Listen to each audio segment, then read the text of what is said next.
ар бир инсан өзүнүн кесибине ээ болуш керек. Кесипти тандоодо менин апам чоң себепкер. Себеби дегенде мен 11 класста бүтүп дипломат болом деп ойлогом. Мугалим эч качан болбойм, парикмахер болбойм деп уктасам да түшүмө кирген эмес. МГУ, Москвадагы МГУ университетине тапшырып, ошол жакта окуйм деген чоң менин максатым бар эле. Ал жакка өттүм, бирок ошол жакка окуганга бара албай калдым. Себеби ошо акча жагынан тартыш болгондуктан мен ошо чет мамлекетке бара албай калдым. Ошол жылы ошо мамамдын курбусу келип, мен ушул кесип боюнча мастермин, ошол жака кызыңызды окутуп берейин, эгер жөн отурбай десе, мен жок, мен парикмахер болбойм деп чыккам. Бирок апамдын кеңешинин негизинде ошол жака окуп калып, көнүп, ошол ишти алып кеткенине сыймыктанам, азыркыга чейин ыраазымын.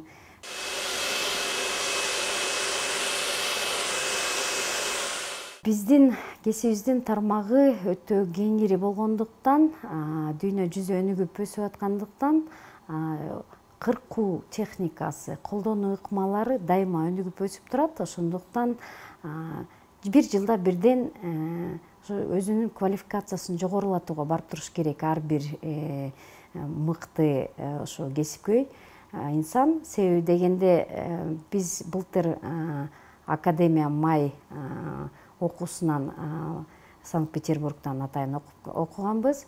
Ал эми келечекте мен ушу Англиядан, анан Германиядан Тонингай, Диметриус ошо техникаларын дагы үйрөнгүм келет. Буга чейин Pivot Point техникасы менен окуп, жакшы ийгиликтерге жетишип келатам. Дагы ошо чет мамлекеттеги башка техникаларды үйрөнсөм деген үмүттөмүн.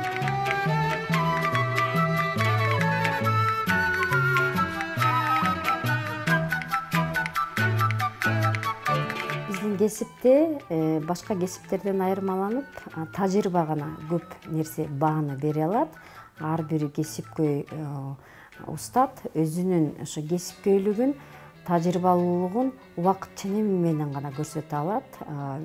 Бир жыл окуп бүтүп, 2 жыл практиканы жүзүндө токтотпой иштеп, анан 3-чү жылга гана өткөндө кесипкөй устат деп айта алам. Ошондуктан чоң тажрыйбаны талап кылуучу биздин кесиптердин бири. Саламатсыздарбы? Менин атым Сатыбалжыева Калера Бектургановна. Чач тарач бөлүмү боюнча устат болуп иштейм. Бүгүн сиздер менен ушул чач тарач бөлүмүндө эмнелерди үйрөнө алабыз, кантип үйрөнөбүз, ушул окуу процессиндеги.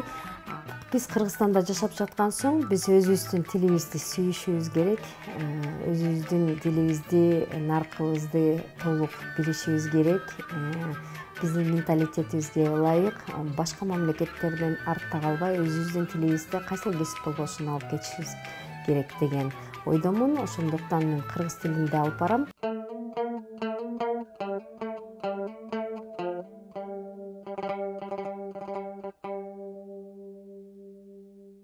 Биринчиден туура максат коюу. Ошол сен тандаган кесипти туура ошону кылам, аткарам, мен кыла алам деп чыгармачыл адамдар келиши керек дейм. Өзүмдүн кесибимен сыймыктанам.